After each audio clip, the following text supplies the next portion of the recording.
Depuis plusieurs jours, ces imprimantes 3D ont complètement changé de programme. Fini les attelles et plâtres orthopédiques, place aux pièces pour respirateurs, aux masques de protection pour le personnel soignant ou encore à un curieux petit objet fabriqué à l'unité en moins d'1 heure. Ça va permettre d'interagir avec la clinge de la porte sans la toucher. On va pouvoir ouvrir les portes, les refermer. Et aussi avec la partie un peu plus plate qu'on a designée, on va pouvoir aussi interagir avec des boutons. Par exemple pour payer ses courses ou pour faire son code. Voilà, donc ça va permettre d'éviter la propagation du virus.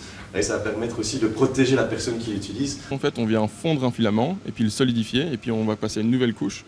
On vient fondre un filament, on vient le solidifier et donc couche par couche, on vient créer l'objet. Et on peut donner toutes les formes qu'on veut. Et donc à la fin, ici, on a un door opener. C'est cette pièce-là qu'on va avoir en faisant cette impression-là.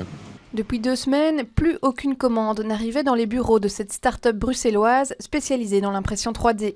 Mais très vite, les équipes ont rebondi en proposant leurs services de production et de design aux hôpitaux, mais pas dans un but lucratif.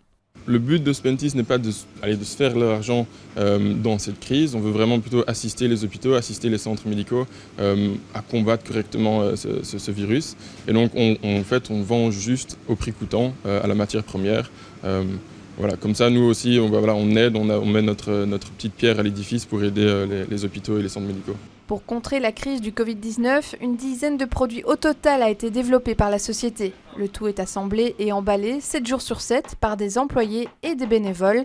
Un nouveau bel exemple de solidarité en ces temps difficiles.